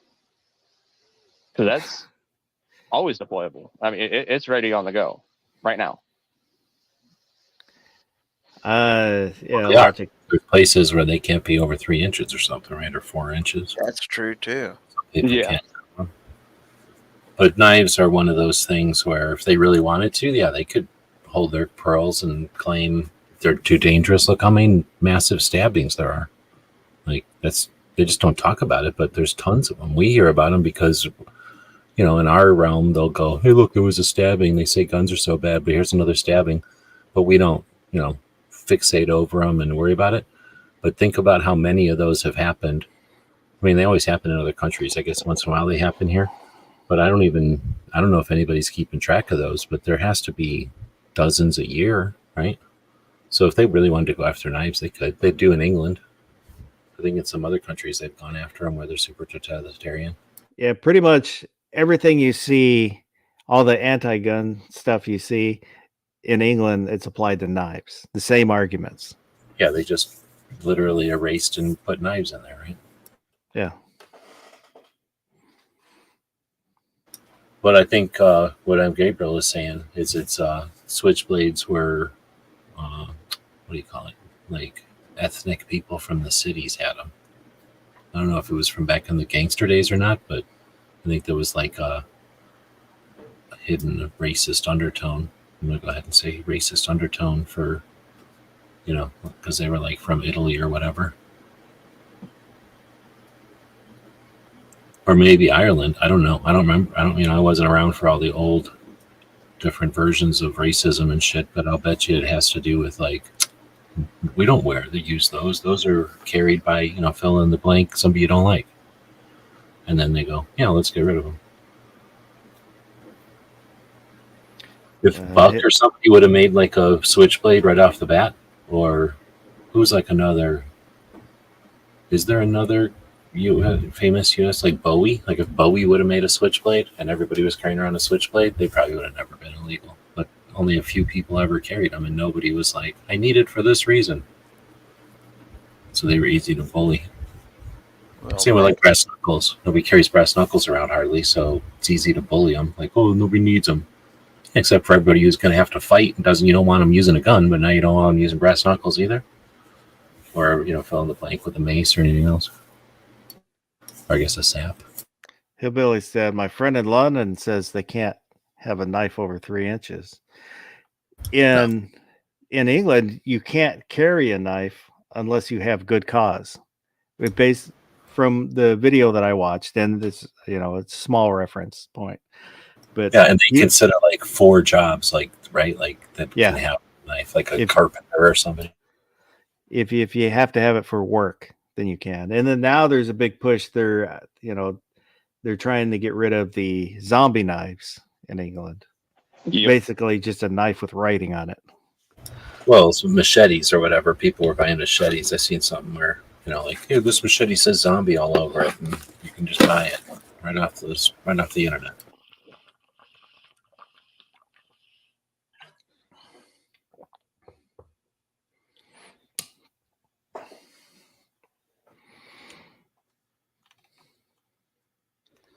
Imagine if a gun shot little bullets that were made out of knives. Ooh. That would be the worst thing ever. Best of both worlds. Well, there were the Russian ballistic knives, which I heard weren't that good. But they're neat. I almost bought one more than once, but yeah, they were cool. Well, if you're laying on the ground and somebody's kicking you, like then they'd probably be perfect for that. Not like I'm gonna knock the apple off of somebody across the room, but like you're laying on the ground getting kicked by people, like I bet you that's a great get off of me type of thing. Miss Bob brings up the CO2 charged knives. Have you seen that? It has a little CO2 and when you stab. Those are for like sharks or whatever. You jab a shark and do that. Like if you're getting eaten, I guess. You can just take a shark and push its nose down or up and it'll leave you alone. So I wouldn't do it to a shark. Sergeant Joe said Arkansas is 4 inches limit to carry unless it's for work. That's what it was 20 years ago when I first came here. Crazy. Those are the kind of things where there are laws, but then does anybody ever, like, unless you're Rambo walking through town, they don't enforce them. Washington doesn't have a length limit. Pretty sure they don't have a length limit. It's just you can't carry with an intent to intimidate. Whatever that means. Oh, you can't go around being a bully, like carrying a knife on your hip. You know, like in an old movie where some guy's carrying his knife and he's like, every time somebody starts resisting his bullying, he points at his knife and then they have to take it. But you walk with your knife forward on your hip and kind of, switching your hip towards them. Huh? Yeah, exactly. I think most of the knife laws are just sitting there because nobody's challenged them, and we got enough shit with guns that we don't have time to challenge them. You know, knife rights is. I'm not going to bitch about it, but they are what they are. We only have one national level organization, and that's all the effort we give to it. And Doug goes around doing his thing, but you know, he's one person. M. Gabriel said 4-inch for concealed knives in Missouri, but you can carry swords openly. Well, in England too, you can't have a lock. I have a knife from England, and I like it because it's a slip lock, like it doesn't lock open. But I guess they can't have, you know, like any folding knife that has a lock is you have to make special ones that have no locks that just open and close. And they're small. So you cut your fingers when it closes on them. Well, the thing is, it's a what do you call it, Spyderco, and it don't close. Like I carried that thing forever. The only reason I stopped carrying it is because I thought I lost it one time, and I tried to replace it, and it's impossible to replace because it was only made for a little while, and it's I just really like the knife, so I think I did find it eventually, but I quit. I started carrying a Mannix again, but they don't. I mean, knives don't close on you unless you're doing something weird. You know what I mean? Like unless you're fiddling around with it, they don't close on you. I've done that with my Swiss Army knife a couple times, but it was doing weird stuff, cutting stuff I shouldn't have been cutting with it. Yeah. I guess maybe if you were like cutting something and it like fell off the end of the blade or something, like it's possible that it could kind of close on you. But anyway, it did. I never had any issue. Well, and what I liked about it is that, you know, well, even though it was like an axis lock or whatever, I could just smush, you know, just push it against anything and it would close. I just like that I didn't have to disengage the lock at all. It would usually be I'm cutting into something hard that I shouldn't be trying to cut, but I need to cut. And then as I'm pushing really hard, my hand will slip up. So the blade will stick in the object. So as you move up, it ends up closing it. Oh, I know exactly what you mean. Comes back on you. Yeah. Where you want the knife to work with you and it can't, so it doesn't. Yeah.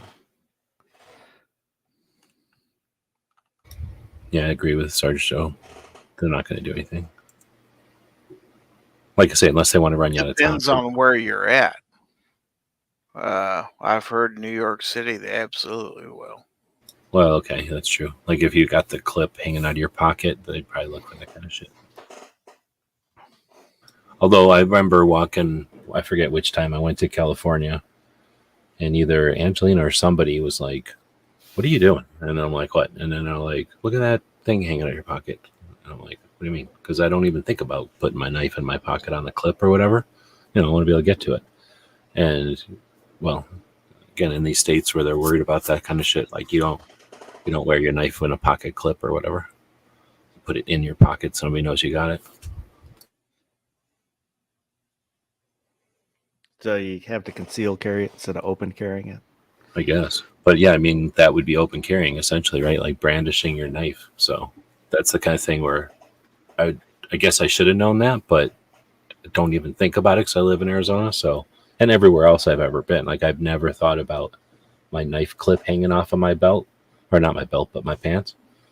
I mean, is that how you guys carry your pocket knives, with your clip in your pants pocket, I guess? So you can kind of see it if you're looking for it. I mean, I don't think you don't have to worry about it in my state. So yeah, I don't carry a knife. Oh shit! I've literally get up and go ahead. I was gonna say I've lost knives because you have the clip on the side of your pocket or something. You sat down once or twice and didn't realize that with the way you sat down, the knife pushed against your leg, and next thing you know, your knife's gone. Oh yeah, I definitely have lost knives also like that. I find them because I lose them in my own house or in my car, but I do have lost them like that. My dog's barking about whatever was making noise. Yeah, well, there's nobody here. That was a noise on the computer. I'll get sometimes if I'm watching YouTube stuff on my, usually be on my phone, and if there's a doorbell in the video, then my dog will start barking because he hears the doorbell ring. Oh yeah, I got a little thing that you. It's like it's supposed to be a game for him, but you put food in the top, and then when you push on the top, you know that game Trouble where you had that bubble. It's like that, except you put food in there, and when you push on the bubble, it fills all these little, I don't know what to call them, like little drawers, and then the puzzle is the dog has to open up all the little drawers or little cabinets and eat all the little food out of there, or the food out of these little containers, and then he's supposed to figure out to push the top again. And oh wait, no, I'm thinking of the wrong one. There's this thing where you put food in it and then you push a button, and then the button is recordless and it'll drop food out of a bin. And then the idea is you put the button somewhere else in the house, and then the dog pushes the button and knows to go run over to the feeder and get a thing of food, and then he has to run back to the button and push the button. But the feeder and the button are in different rooms, so it keeps your dog exercising. He has to figure it out. But when you push the button, you can have it say stuff, right? You can record stuff on the button, like go get your treat or whatever, like, you know, so you can say something in there. So because it's a noise button, it has a noise in it, and the noise that starts it or that it comes with is a doorbell. So when you push the button, it's a doorbell, and he doesn't know what to do because he pushes the button and he's like, I heard the doorbell, I have to freak out. You know, so he has to like get over that issue before he knows that he can get food out of it. M. Gabriel's asking, anybody think Civivi liner locks are too thin? Liner locks. I've never had any issue with any Civivis. I mean, I Is he carry talking a about- all the time. And is he talking about the piece that swings over and locks itself? Yes. If that's what he's talking about, then I agree. Their knives are thin, so that liner lock itself is thin. But I I mean, I've never had an issue with it. I pass the liner locks on most of the time. I keep them. The button locks are where I'm all about the button locks. But I wouldn't say, what was I playing with? The whatever one I was playing with the other day. I think, was that a Spyderco? Whatever I was playing with the other day. Oh, it's a flipper. I think it was that one, that wooden Civivi that Barbecue's got. I think that one I was figuring out that the flipper part is in such a way that when you go to close it with the liner lock, like it gets in the way. Like you can't really cut your finger unless you tried hard, because the flipper little thing comes and knocks into your finger before the blade does. And I don't know if they did it that way or not, but it certainly works out well. But the flipper kind of protects your finger. But all that being said, I've never cut myself on a liner lock. I just feel like it's a potential. And I don't like that you have to like shift the knife in your hand for the most part to like get to the liner lock. Seems like I've extra never work. cut my finger. I have had where, you know, doing it one hand, I've had it kind of close on my thumb, but Yeah. not hard enough to cut. But if you had a super sharp or brand new one, like that's where it would be an issue, I guess. I heard I've been watching an interview on, you know, Ed Calderon, the guy from Mexico who does he's on a lot of podcasts, and then he has his own podcast. He's interviewing in a 3-part, so it's been like I'm in the 3rd or 4th hour of it now. He's been interviewing a guy who's a blade or a knife maker who was he grew up, I think, in Minnesota, if I remember right, and then started learning trapping from a guy, Tom. You ever heard of the survival guy called Tom Brown? He, Doesn't sound familiar. He's a guy who's, I guess, I don't know if it's his grandpa or at least a guy that he learned everything from was an Indian scout from, I forget what tribe. And So Tom Brown learned all this stuff from an Indian scout. And, scouts are literally the people that go out and look around and they try to stay hidden and they get as much intel as possible and they come back and tell the fighting force what's up. And then when needed, they fight. So they're pretty hardcore. And this guy, Tom Brown, has a survival school back in like the 80s and 90s. And this guy, Trapper John? No, Tracker John. I forget what the guy's name is. Tracker Dan.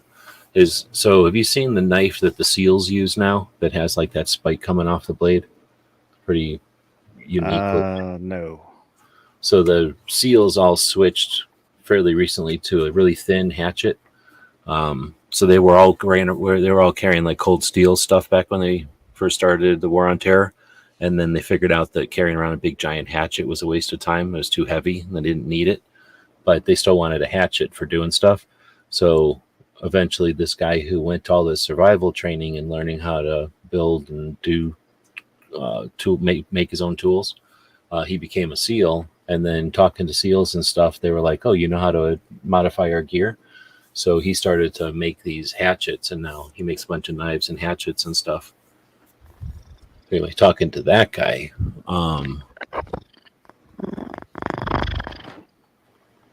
is that a dog? Cat. Sounds like cat. Oh, George. What Georgia do? Make It noise. sounded like we heard him. What is that noise? Sounded like a cat noise. He's trying to eat my mic. It must taste very good.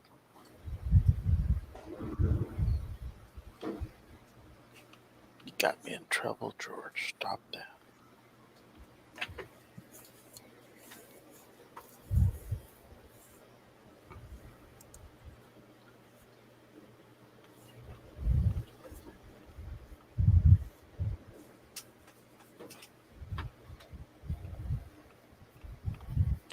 I'm trying to look up what knife the SEALs are using, but I can't really find anything. Oh, try Tracker Dan hatchet, and then that might work. It's not really the knife that they're using. I mean, they still use whatever knives they want, I think. I have it on my other computer, so I have to pull it over to this computer.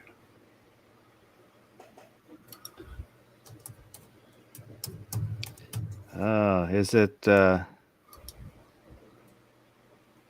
like this? Kind of like a tomahawk looking thing. Oh yeah, definitely. It's got like a curved blade with a point sticking out. Yeah. So they went to a thin blade because he figured out that with like, those kukuris or whatever they're called.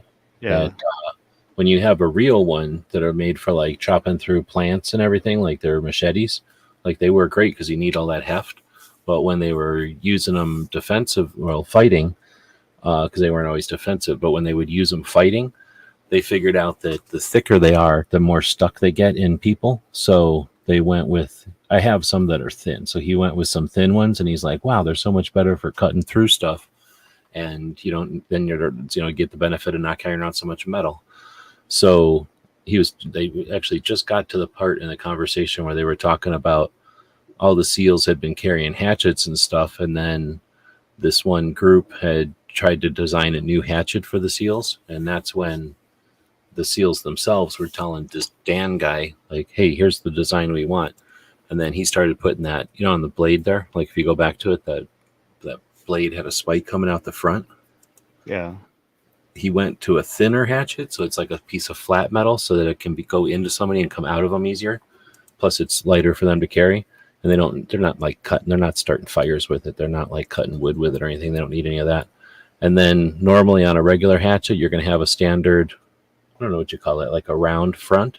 Well, with that top spike, so the spike on the other side is obvious. It's a spike, right? But that front spike is so that when you're using it like a hatchet and you hit somebody in the head, they were finding that a regular hatchet would bounce off of somebody's head. With that spike on there, it no longer bounces. Now it just sinks itself in. So that was like literally an offensive move to put that spike up front. So anyway, that was pretty neat. and I guess the handle is just depends on who you buy it from or whatever. But some of them, everyone I've seen almost has a different kind of handle. Maybe the Oh. different eras. I don't know enough about the history. I just learned about. I mean, I knew I've seen them. I've seen a couple of seals use that kind of shape as like in their logos and stuff, but I had no idea there was like an internal. What's the word? Like the seals themselves were motivated to carry the hatchets, and then they were using or tomahawks really, and then they developed them for reasons, and I was like, oh wow, it's pretty neat.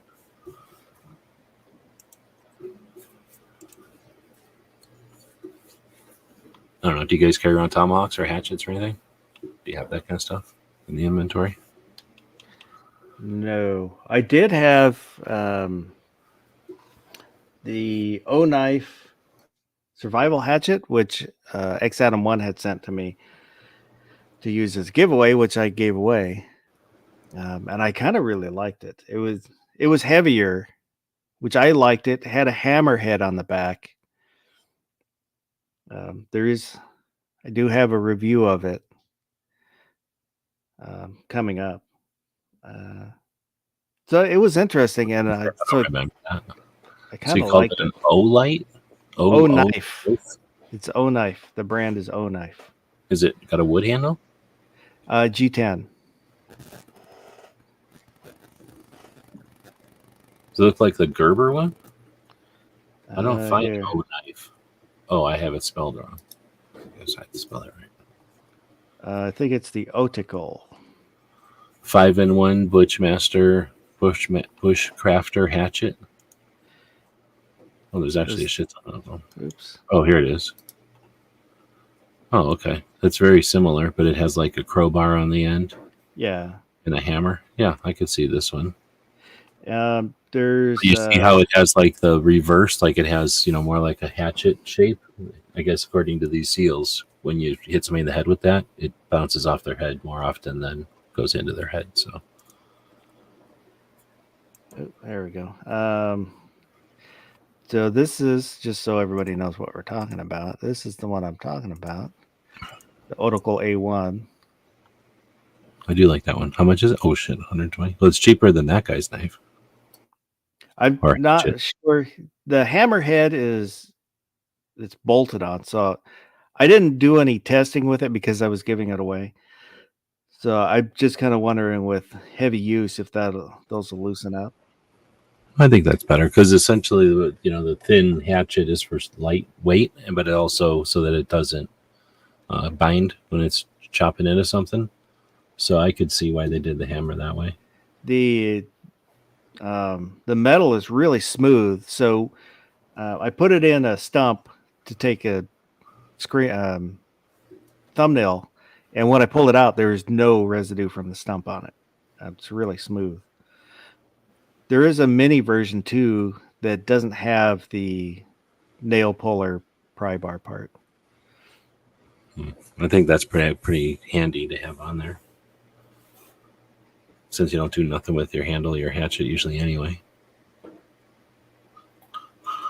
Yeah, I wasn't sure why the lanyard loop just seems. If you put a lanyard on there, then it gets in the way of your pry bar nail puller. Yeah, you'd have to put it in there either temporarily or, deal with it like you're saying. Oh, I was gonna say I did. But I could see like you do some kind of a Rambo scenario, and you find yourself in a bunch of junk, like in a junkyard or something, or just a house that's falling apart. I could totally see wanting to use that pry thing instead of smashing up your blade. Trying to get something apart, or maybe even trying to open up a window or something. I was gonna say the only thing I don't think I do is put the G10. I think I take that G10 off there and just put like a cord wrap. I don't need all that extra bulk. It was comfortable and it gave you good retention. Good I'm grip sure it's on it. Yeah, because it makes it more three-dimensional. I did. It's heavy. Maybe. Well, G10 doesn't really weigh nothing. I'm thinking aluminum. I did my first paracord wrap knot thing. Lanyard. Nice You watch a YouTube job. video or something? What's that? You go off a YouTube video or something? Yep. Or what? Just the snake knot, I think. Yeah, this one's that's called. how I learned, is off a YouTube video. Because I wanted one, because I've got the Real Avid sight tool. It's got the A2 and A1. But I wanted a lanyard on it so it doesn't, help it from getting lost. That little bit extra. So I bought some paracord and I tried to do a little rep. I enjoyed it. Are you addicted to it? Yes. I want to was- get more. Once do you do it- your first one, yeah, you want to keep. I want to do the multicolor one wraps. There's a channel called Tying It All Together from it's probably still there, but years ago, whenever I was first putting together the Gear Websites channel. And I don't know if every day, but almost every day the guy would do a different, I would call it like macrame or at this point, but fancy knots with 550 cord. And he was always using 550, and he would use like a piece of red and a piece of blue or whatever, so you could always tell what was going on. Like somebody that's teaching you a knot. And I had most every lanyard I have is from those days, like where I was just like, you get addicted and you go, oh, yeah, all you got to do is change this one little thing and it comes out looking totally different. Like one little alteration to the knots or whatever. And then you start doing monkey fists and good luck. Like you're going to have a ton of monkey fists once you figure out how to start making those. Yeah, I watched a video on that, how to make those. And once you figure out how to do it, you get faster and faster. Or you need less prep time. Anytime you see a bolt, or an extra nut or a ball bearing, you're like, give me 5 minutes and I'll make that into a monkey fist. Yeah, I started with the snake knot because it seemed to be the simplest, and I liked the way it looked. Yeah, it looks better. The square is exactly the same, but it looks better as the round one. Because it falls apart. It like bends, it turns into a snake. So yeah, I'll probably try more, because I bought 50 feet of paracord to mess with. I bought I don't even know. I probably have dozens of colors. If you ever need just some 550, let me know. I can send you some. Oh, okay. Like if you don't want to buy a whole thing of it, like I got tons of it. Barbecue. Are you still awake? I am. Is there anything you want to plug here? Before I the got bracket? Before the bracket? That's a weird order to do it in. Oh, we did the bracket at the end of or at the beginning of the show. Dang it. I know I wasn't supposed to tell. I'm sorry, but I feel like he deserved to know. No, this week was do at home bracket. So everybody does their bracket at home. Bernie Fife won mine. God bless him. Nipped it in the bud. Oh, G-Webs? Anything you want to plug? No, thanks for hosting. I appreciate it. How about you, Gary? You got something to plug. Oh, maybe. Friday night, Foul Territory, 9 p.m. Central Daylight Time. Love to have you there. This weekend is an off weekend, so no overnight. Next chat will be next Wednesday for a mouse party. And if you watch this in replay, leave a comment. Anything we talked about, agree with, disagree with. What's your favorite knife? Do you pitch up hitchhikers? And if you appreciate those that were in the live chat participating that way. If you were watching and didn't say anything, don't be afraid to speak up. Let me know you're out there. I appreciate you being here. And other than that, I hope everybody has a good rest of the night and go do something good.